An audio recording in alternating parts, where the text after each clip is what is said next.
Shalom Bapak Ibu Saudara yang dikasihi Tuhan, dimanapun jemaat Fajar Pengharapan berada. Selamat hari Minggu, dan kita bersyukur kita bertemu lagi dalam ibadah. Walaupun kita masih di rumah-rumah, tetapi semangat kita untuk beribadah kita kepada Tuhan tetap menyala-nyala. Amin saudara. Baik, mari kita akan memulai ibadah hari ini. Kita akan datang kepada Tuhan, kita akan sembah Dia bersama-sama. Kau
Yesus.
Kasih setiamu, untuk cintamu, untuk anugerahmu yang sudah kami terima. Terima kasih Engkau sudah menyelamatkan kami, menebus kami dengan darah-Mu. Kami tahu Engkau sungguh-sungguh mencintai dan mengasihi kami. Dan kami mau belajar juga mencintai Engkau dan mengasihi Engkau seperti Engkau mengasihi kami. Roh Kudus tolong kami supaya kami dimampukan untuk mengasihi Tuhan. Terima kasih Bapa, kami bersyukur. Terima kasih untuk hari ini. Izinkan kami mengungkapkan rasa syukur kami, rasa sukacita kami. Hari ini kami mau memuji Engkau, menguduskan ibadah ini dari awal hingga akhirnya. Hanya di dalam Tuhan kami Yesus Kristus kami sudah berdoa dan mengucap syukur. Amin, amin. Bapak Ibu Saudara yang dikasihi Tuhan, kita bersyukur karena kita berjumpa lagi di minggu yang pertama. Mari kita akan bersyukur lebih lagi kepada Tuhan karena kebaikannya nyata sampai hari ini. Kita akan bersukacita, kita akan puji Dia di tempat ini. Haleluya, hanya di dalam namanya.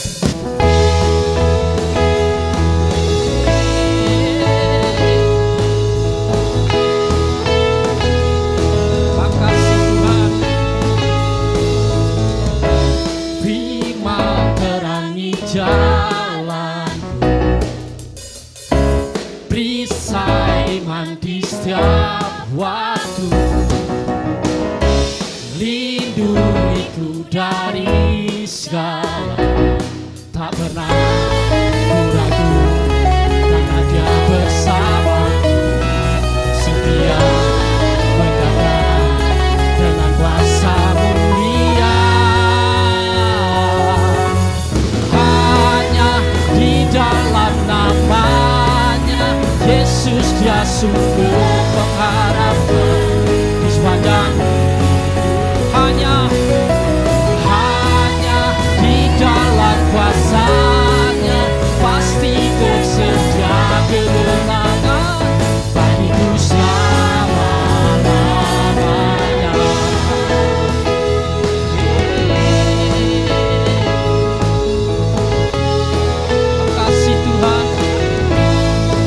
Kebenaran yang bebaskan, kebenaran yang bebaskan. Amin.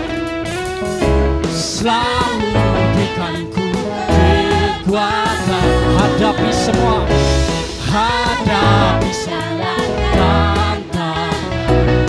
Tak pernah ragu karena Dia bersama, setia menjaga dengan kuasa mulia. Semuanya hanya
dalam namanya ada pengharapan, ada kemenangan, ada sukacita. Amin. Kita akan lebih lagi bersukacita buat Dia. Haleluya.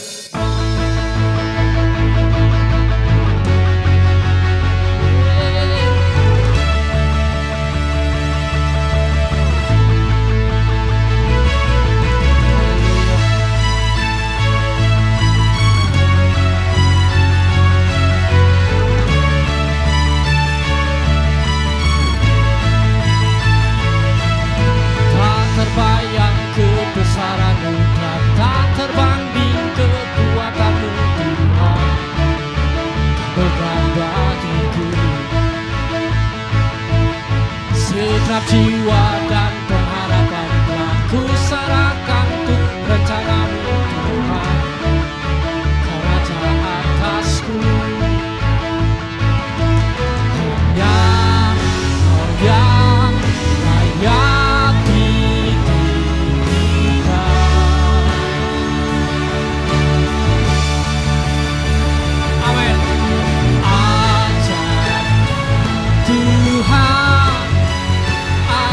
dan berkasa. Kau sumber kemenanganku, layak berkuasa, pemerintah selamanya. Yesus, Kaulah Raja mulia. Amin. Haleluya. Kata yang kebesaran dan tak terbanding kekuatan-Mu Tuhan. Megah bagiku segenap jiwa dan pengharapan telah ku serahkan untuk rencana-Mu Tuhan. Kau Raja atasku. Haleluya. Kau yang layak ditinggikan. Semuanya katakan, ada Tuhan agung dan perkasa. Kau sumber kemenanganku, layak kuasa, pemerintah selamanya. Yesus, Kaulah Raja mulia. Tuhan agung dan perkasa.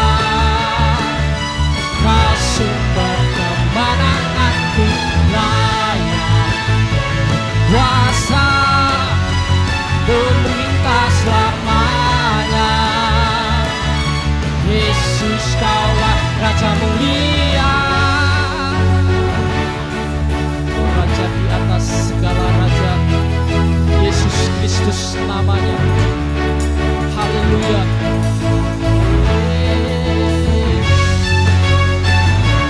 Pujilah Tuhan dan pujilah Yesus.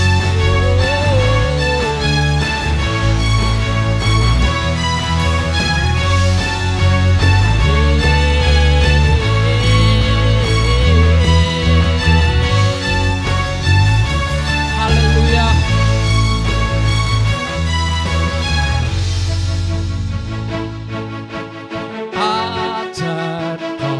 Tuhan agung dan perkasa. Kau sumber kemenanganku, layak kuasa, pemerintah selamanya. Yesus, Kaulah Raja mulia. Tuhan agung dan perkasa. Kau sumber kemenanganku, layak kuasa, pemerintah selamanya. Yesus, Kaulah Raja mulia. Raja mulia. Haleluya. Terima kasih Tuhan. Engkau Raja kami, Engkau yang sudah menebus kami, Engkau yang sudah membayar kami dengan darah-Mu. Izinkan kami lebih lagi masuk hadirat-Mu, menikmati Engkau di tempat ini. Makasih Tuhan.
keselamatan yang besar bagiku. Ku berdiri menyaksikan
kekuatan kami, Engkau perlindungan kami, Engkau penghiburan kami. Terima kasih Tuhan. Terima kasih Roh Kudus. Terima kasih Tuhan. Ini saatnya kami duduk diam, mendengarkan firman-Mu. Mari Engkau menegur kami, Engkau membentuk kami dengan firman-Mu, supaya hidup kami berkenan karena firman-Mu. Mengurapi hamba-Mu yang hendak menyampaikan kabar berita kebenaran ini. Biar apa yang disampaikan itu juga memberkatinya. Dan kami semua jemaat terlebih diberkati karena firman. Terima kasih Tuhan. Hanya di dalam nama Tuhan kami Yesus Kristus kami sudah berdoa dan mengucap syukur. Amin. Shalom Bapak Ibu yang diberkati Tuhan, yang disertai Tuhan, yang dikasihi Tuhan. Selamat berjumpa kembali di dalam ibadah raya. Walaupun kita ada di rumah-rumah, saya rindu hari ini kita mengalami sesuatu yang ajaib yang dari Tuhan. Siapa yang masih ingat firman Tuhan dari awal pandemi corona ini dengan tema minggu yaitu kenakan perisai iman dan lakukan tindakan iman. Setelah itu tetap tegar di masa sukar. Setelah itu minggu berikutnya temanya yaitu tentang mengenal Tuhan secara pribadi. Dan dilanjutkan dengan damai sejahtera dari Tuhan mengusir ketakutan. Saya yakin saudara-saudara, karena setiap firman Tuhan kita pertajam dengan renungan setiap pagi. Saya rindu hari ini kita belajar bersama-sama yaitu tentang jadilah tenang. Saya ulangi lagi, jadilah tenang. Ya, selama 40 hari Tuhan Yesus terus-menerus menampakkan dirinya kepada murid-muridnya. Sebenarnya kalau kita resapi, kalau kita lihat apa tujuannya. Tujuan daripada penampakan Yesus yaitu yang pertama, membuktikan bahwa Yesus hidup. Ya, untuk membuktikan bahwa Yesus hidup, maka Yesus bangkit. Dan itu semua sesuai dengan janjinya, yaitu Dia akan bangkit pada hari yang ketiga. Lalu tujuan yang kedua apa saudara? Yuk kita ingat lagi. Siapa di antara saudara yang ingat tujuan daripada penampakan Yesus? Yang pasti tujuannya yaitu untuk menguatkan para murid-muridnya. Yesus tahu kondisi murid-muridnya sedang di dalam keadaan kalut. Kondisinya sedang di dalam keadaan bimbang. Kondisinya sedang di dalam keadaan tekanan orang-orang Yahudi. Ya, dari mana kita tahu bahwa mereka mengalami semua itu? Jelas dari keadaan mereka ketika mereka berdoa. Mereka berdoa bersama-sama di dalam keadaan ruangan yang terkunci pintunya. Kalau kita lihat di dalam Lukas pasal 24 minggu yang lalu, Yesus tiba-tiba masuk ke dalam ruangan itu dan mereka terkejut. Lukas pasal 24 ayat 45. Lalu ia membuka pikiran mereka sehingga mereka mengerti kitab suci. Saudara, Yesus masuk. Murid-murid terkejut. Tetapi saya tahu dari firman Tuhan ini, ketika Yesus menampakkan diri, Yesus menguatkan hati murid-muridnya.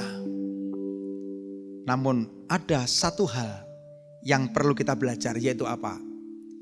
Yesus membuka pikiran mereka supaya mereka mengerti kitab suci. Saudara yang dikasihi Tuhan, kenapa ayat 45 mengatakan Yesus membuka pikiran mereka sehingga mereka mengerti kitab suci? Saya yakin dan percaya ketika keadaan murid-muridnya pikirannya kalut, tertekan, lalu pikirannya tertutup, Yesus membuka pikiran mereka. Saudara, kita tentu juga mengerti ketika orang itu pikirannya ini takut, pikiran cemas, pikiran kalut, maka pikirannya bisa tertutup. Ya, coba kalau pikiran tertutup, maka pikirannya bisa jadi gelap. Kalau pikirannya gelap, maka pasti tidak mengerti firman Tuhan. Ya, wajar saja kalau mereka melupakan janji Tuhan tentang kebangkitan. Ya, sama dengan orang ketika pikirannya tertutup, pikirannya gelap, maka orang itu juga tidak akan mengerti firman Tuhan. Berapa banyak di antara kita yang ada di rumah-rumah? Yuk sekarang kita berdoa. Jangan sampai ini terjadi pada kita semua. Kalau kita semua mengalami pikiran yang tertutup, maka tidak akan bisa mengerti firman Tuhan. Saudara, awas. Ketakutan, kebimbangan, kecemasan bisa menyebabkan pikiran tertutup. Makanya Yesus menjumpai mereka dan membuka pikiran mereka supaya mereka mengerti firman Tuhan. Saudara, pikiran yang tertutup itu juga bisa menyebabkan tidak bisa diisi firman Tuhan. Kalau tidak bisa diisi firman Tuhan, akhirnya jadi kosong. Orang kalau pikirannya kosong, wah, tidak bisa melihat hal-hal yang rohani. Ya, berapa banyak di antara orang-orang percaya yang ketika pikirannya kosong tidak bisa melihat hal-hal yang rohani. Kalau sudah demikian, tidak tertarik firman Tuhan. Nah, bahaya saudara-saudara. Ya, makanya ketika Yesus menjumpai murid-muridnya yang baru berdoa, maka Yesus membuka pikiran mereka supaya mereka mengerti firman Tuhan. Saudara dikasih Tuhan. Lalu apa yang diucapkan Yesus? Yesus mengucapkan damai sejahtera. Damai sejahtera bagi kamu. Kenapa? Yesus mengucapkan damai sejahtera. Karena Yesus tahu bahwa yang dibutuhkan orang, yang dibutuhkan murid-muridnya yaitu damai sejahtera.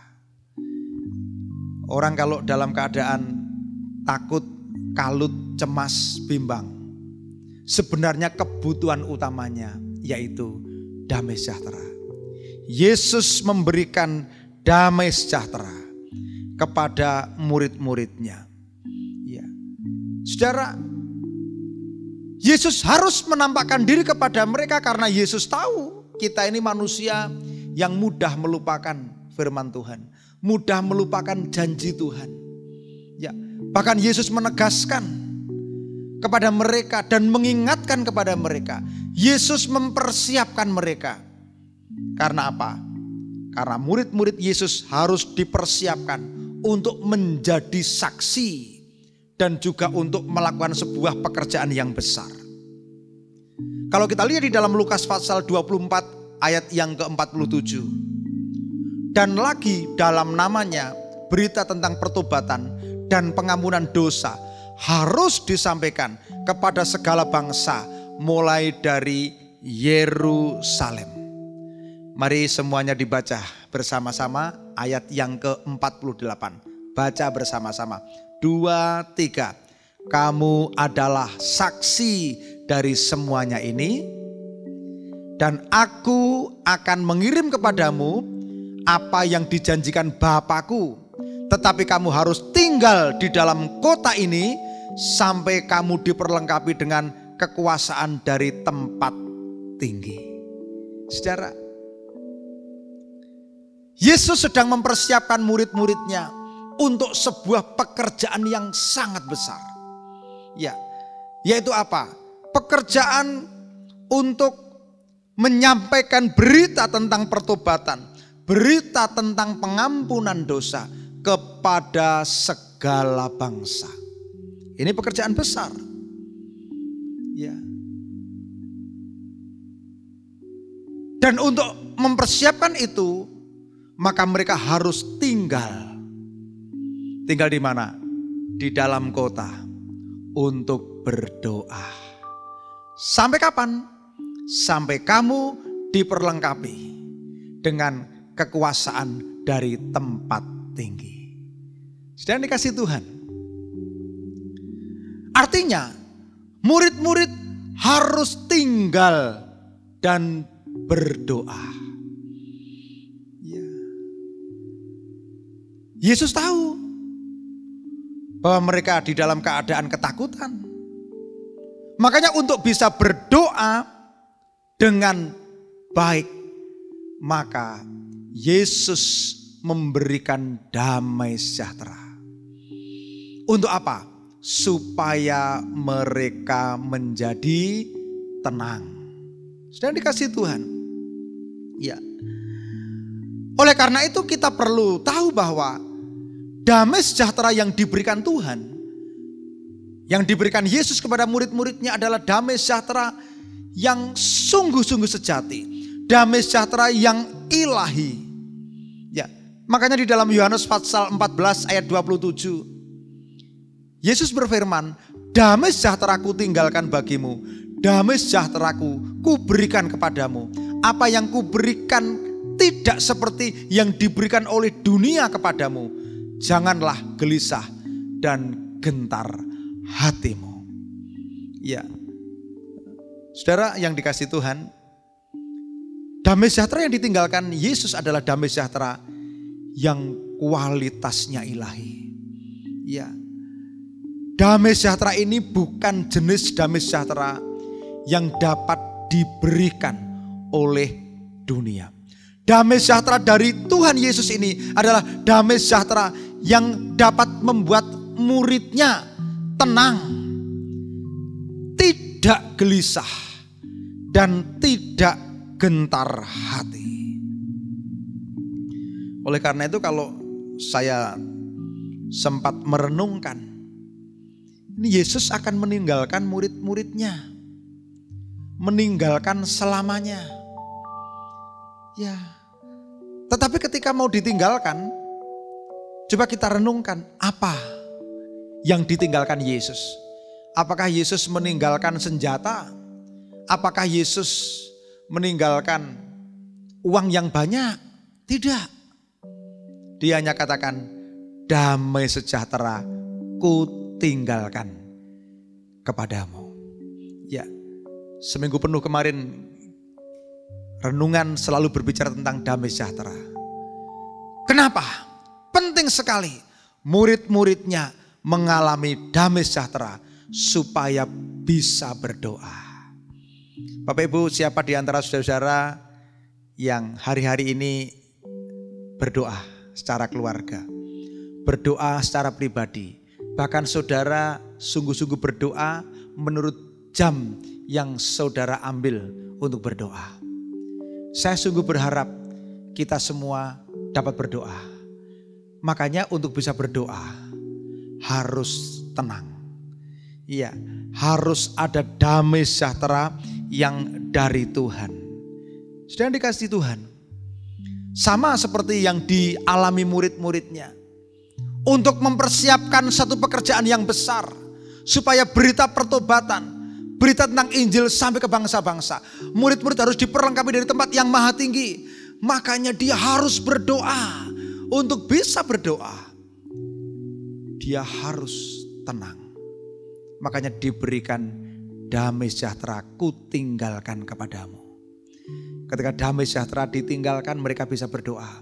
Sampai dipenuhi dengan kuasa dari tempat yang maha tinggi. Saudara,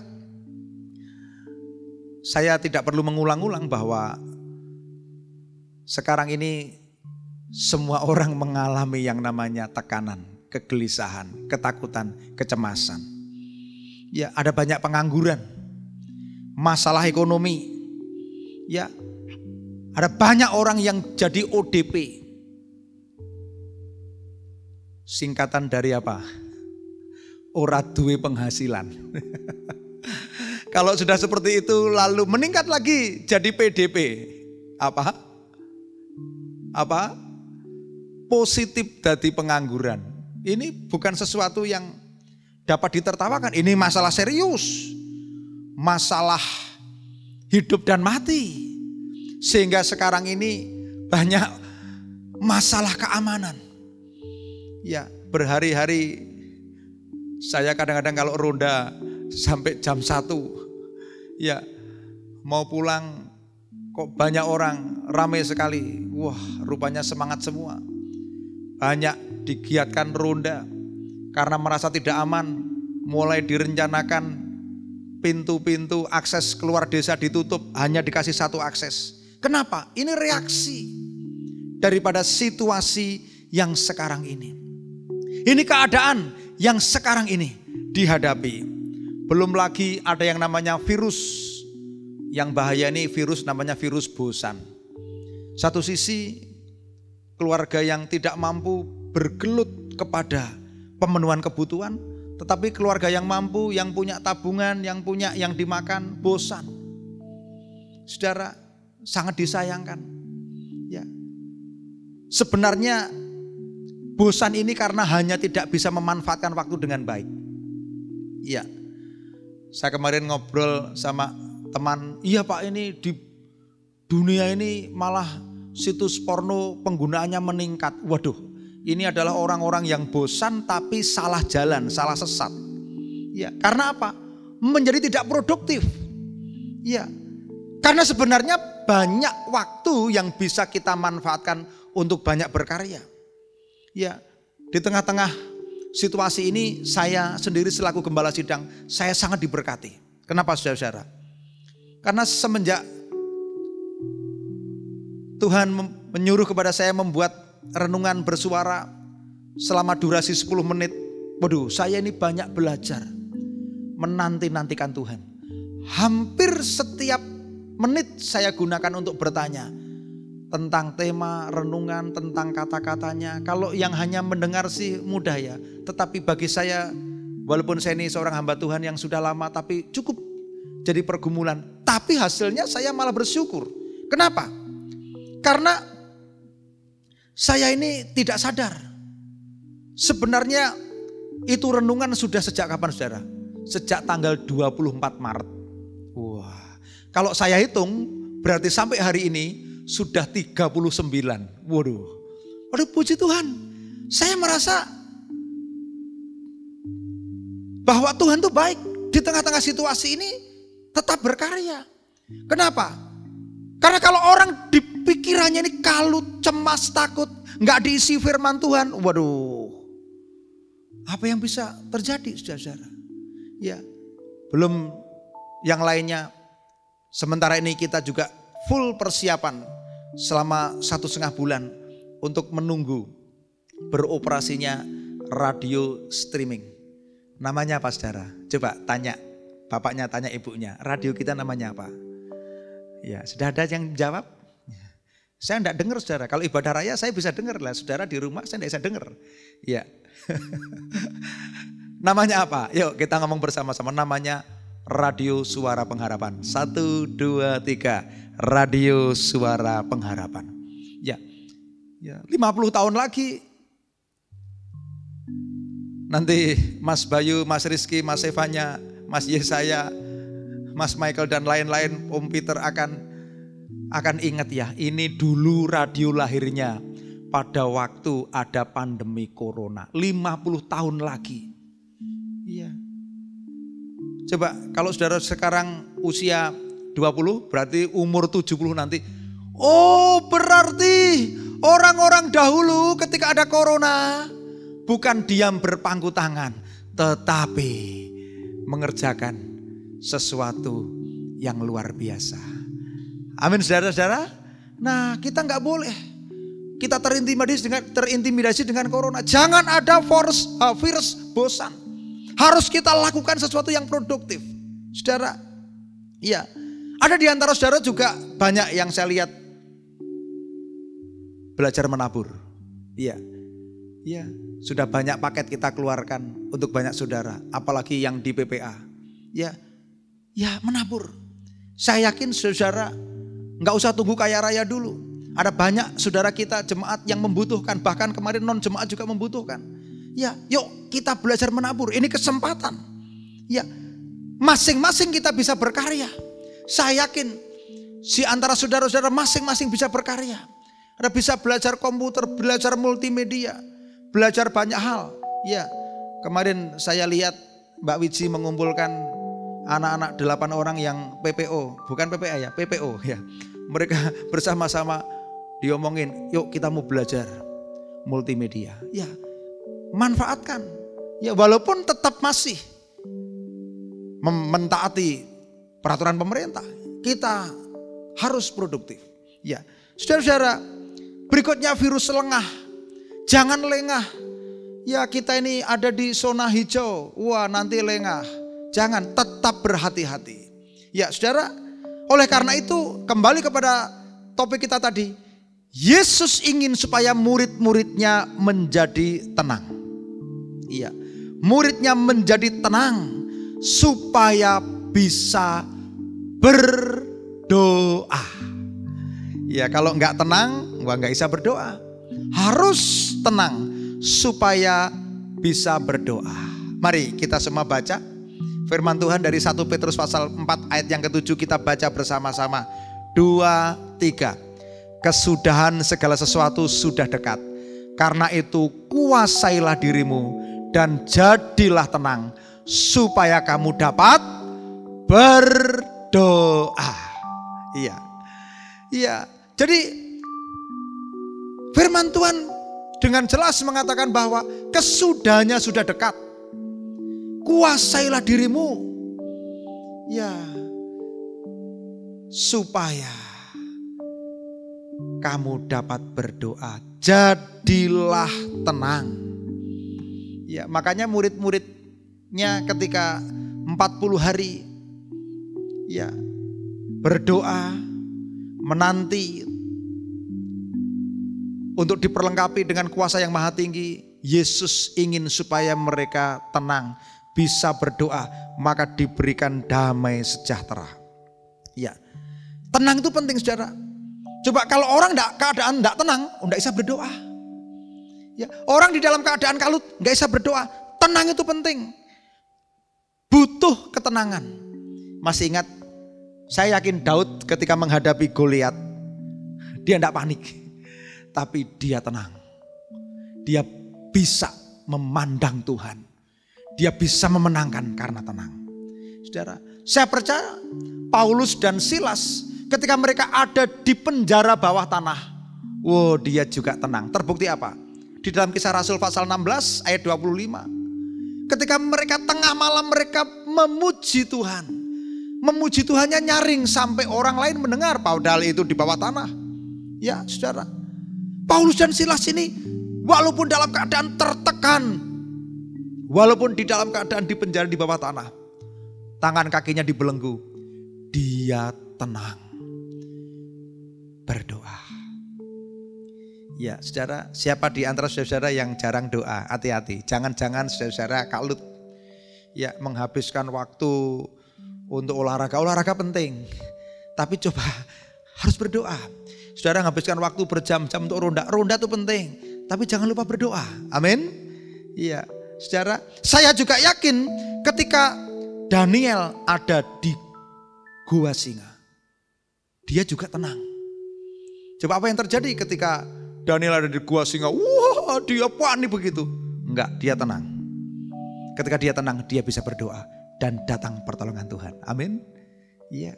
Saudara, saya juga yakin dan percaya bahwa Sadrak, Mesak, Abednego ketika ada di perapian api, dia juga tenang. Ya, dia tetap memandang Tuhan. Ya, luar biasa. Dan Tuhan menolong. Ya, sangat penting kita ini semua tenang. Yuk tanya kepada anaknya, tanya ya suami istri tanya, Pak selama ini kamu tenang enggak? Ya, Bu selama ini kamu tenang enggak? Jadilah tenang supaya kamu dapat berdoa. Iya, sudah dikasih Tuhan. Ya, orang yang tenang ini adalah orang yang dapat mendengar suara Tuhan. Orang yang tenang ini orang yang dapat bertindak dengan tepat dan benar. Ya, kalau saudara berdoa pribadi enggak tenang, saudara enggak bisa berdoa. Apalagi kalau saudara dibawa Tuhan pada level pendoa, peperangan rohani. Saudara, kalau peperangan rohani harus berdoa langsung langsung berhadapan dengan kuasa kegelapan. Wah, kalau enggak tenang, nanti bisa-bisa malah lari dan kalah. Ya, kemarin saya diajak oleh seorang anak Tuhan yang mau mendirikan satu perumahan, satu tanah luas dibeli, lalu Pak Pendeta, saya minta tolong untuk didoakan. Saya dari rumah berdoa, saya bawa minyak urapan, saya bawa tindakan iman. Dan ketika saya berdoa. Nah, ketika saya berdoa, saya merasa ada satu perlawanan. Ketika saya mulai menyusuri jalan, enggak tahu bagaimana ini saudara, ini bambu yang hidup, yang segar itu bambu itu saudara-saudara bisa langsung ambruk. Dan saudara patahnya ini, di situ patahnya ini seperti patah, seperti digergaji. Ini mengherankan, saya baru lihat ini. Waduh, kami tidak bisa masuk. Akhirnya apa? Ini bambu kami dorong. Patah juga tengahnya. Patahnya seperti apa? Seperti juga digergaji. Ya tidak patah yang bagaimana. Saya tahu, waduh. Saya tapi tenang. Ya, saya bersyukur. Dan saya katakan, saya proklamasikan, Yesus Kristus adalah Tuhan. Nama di atas segala nama. Tidak panik. Ya, orang yang tenang bisa berdoa. Orang yang tenang bisa perang. Amin saudara. Nah, jadilah tenang. Saudara, oleh karena itu ketika murid-murid Yesus ada di perahu, lalu perahunya kena angin sakal seolah sekonyong-konyong mau tenggelam. Yesus menghardik umat itu dan dikatakan, jadilah tenang, diam dan tenanglah. Lalu angin itu meredah dan laut teduh sekali. Markus pasal 4 ayat 39. Saudara, sama dengan ketika kita memiliki badai, kita hidup di dalam badai, di dalam angin sakal. Kalau kita datang pada Tuhan, Tuhan bicara, diam, tenang. Seketika juga kehidupan kita tenang. Siapa yang merindukan kehidupan yang tenang? Tenang bukan masalah berapa uang kita. Tenang bukan masalah apa pangkat kita. Tetapi damai sejahtera, tenang itu harus memerintah di dalam hati kita. Firman Tuhan bulan yang lalu dikatakan apa? Di dalam Amsal 24 ayat yang ke-10. Jika engkau tawar hati pada masa kesesakan, kecillah kekuatanmu. Kalau kita sesak hati, kecil, gak punya kekuatan. Nih, saya yakin dan percaya, saudara-saudara yang mendengarkan firman Tuhan ini, yuk kita datang pada Tuhan. Tuhan sanggup memulihkan hati kita. Ingat, damai sejahtera sudah ditinggalkan hidup kita. Iya, ayat penutup kita baca dari Yesaya pasal 30 ayat 59. Dalam tinggal tenang dan percaya terletak kekuatanmu. Justru ada pada saat kita tinggal tenang dan percaya. Tinggal tenang dan percaya. Yesus memberikan kepada kita damai sejahtera. Tidak hanya untuk tenang, untuk berpangku tangan. Tetapi supaya kita bisa berdoa. Ketika kita berdoa, kita bisa melihat tuntunan pimpinan Tuhan. Kita bisa berdoa. Kita bisa bekerja, kita bisa berkarya, kita bisa mengalami terobosan yang ilahi. Saya rindu, banyak di antara kita yang rindu mengalami terobosan yang ilahi. Ya, sudah tidak usah takut. Pasti semua keadaan ini ada di dalam kendali Tuhan. Tidak usah takut, semuanya ada dalam kendali Tuhan. Mari kita berdoa. Bapa, kami bersyukur firman-Mu hari ini mengajarkan kepada kami untuk kami belajar tenang. Kami bersyukur oleh karena Engkau sudah datang kepada kehidupan setiap keluarga. Dan Yesus, Engkau berfirman, damai sejahtera sudah kutinggalkan kepadamu.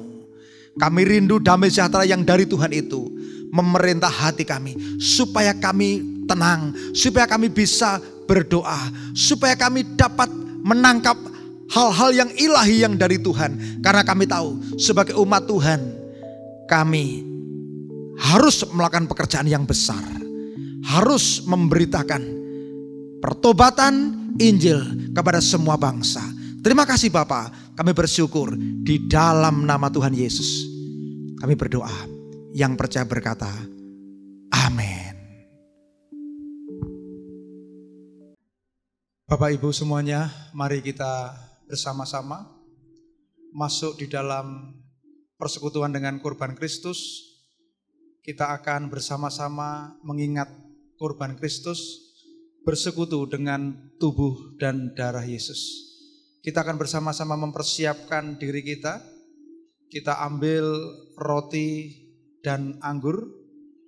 Kita persiapkan Bapak Ibu yang ada di rumah-rumah. Dan kita bersama-sama berdiri, kita akan pujikan rahmat Tuhan selalu menjadi pujianku.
Roti ini adalah lambang daripada tubuh Kristus yang sudah dipecah-pecahkan. Mari kita bersama-sama datang kepada Tuhan di dalam doa. Bapa, kami bersyukur untuk persekutuan kami dengan kurban Kristus pada hari ini. Kami rindu senantiasa mengingat kurban Kristus yang telah menebus kami dari dosa kepada kehidupan yang kekal. Kami rindu, kami menerima dengan takut akan Tuhan, dengan memikirkan tubuh Kristus. Mari semuanya, demikianlah firman Tuhan. Dan ketika mereka sedang makan, Yesus mengambil roti, mengucap berkat, memecah-mecahkannya lalu memberikannya kepada murid-muridnya dan berkata, ambillah, makanlah, inilah tubuhku. Kita makan bersama-sama di dalam nama Tuhan Yesus.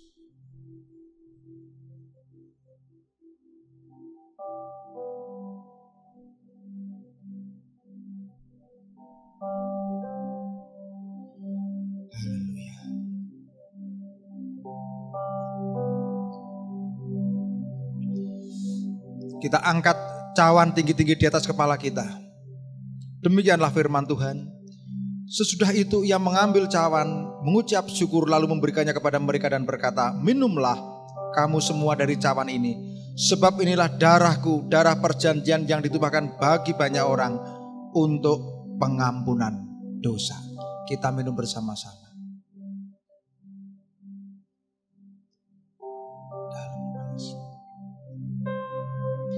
Darahnya tertumpah, sucikan daku. Dia telah bangkit, jadikanku baru. Firman-Nya telah mengerjakan hidupku, hingga dosa tak lagi berkuasa. Terima kasih Bapa. Senantiasa kami mau mengingat kurban Kristus, karena di kayu salib terletak kasih karunia-Mu, terletak pengorbanan-Mu yang sempurna, yang sudah membebaskan kami dari jerat dosa, dari hutang dosa.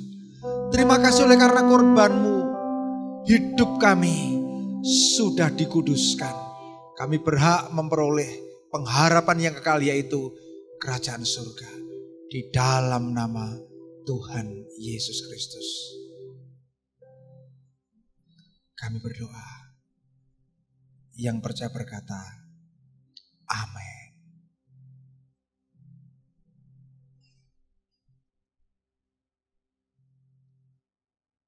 Bapak Ibu yang dikasihi Tuhan, marilah kita mengakhiri ibadah ini.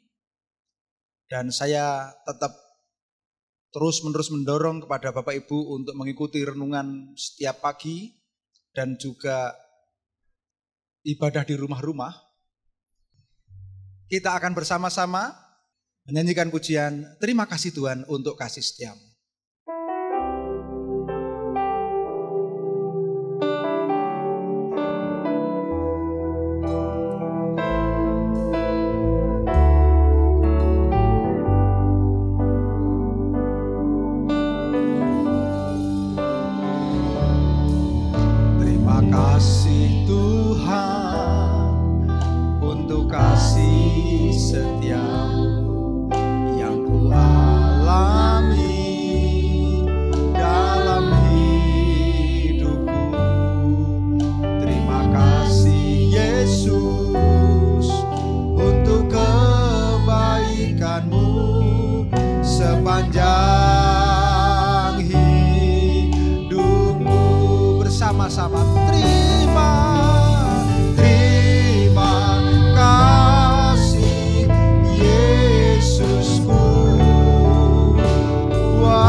Terima kasih Tuhan untuk ibadah hari ini.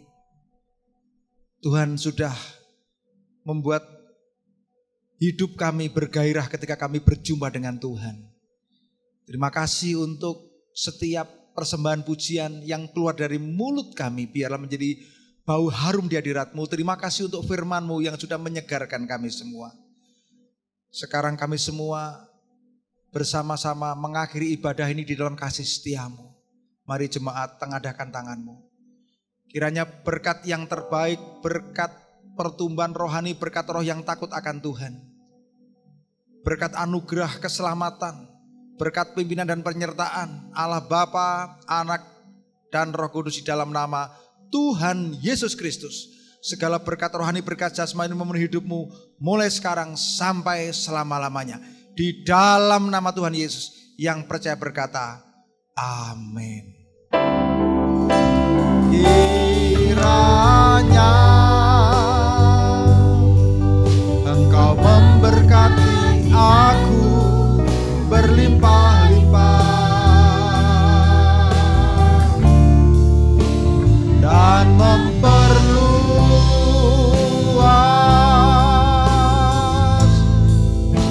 daerahku,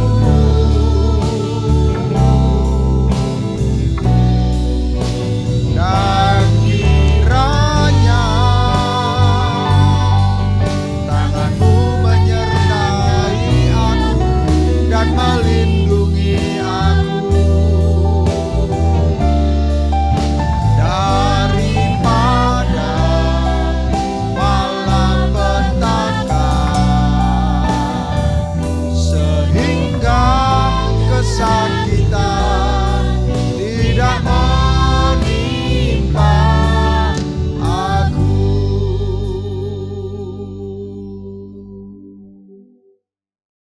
Amin. Karena Dia bersama, setia menjaga dengan kuasa mulia. Semuanya hanya di dalam namanya Yesus, Dia sumber pengharapan. Semuanya hanya di dalam kuasa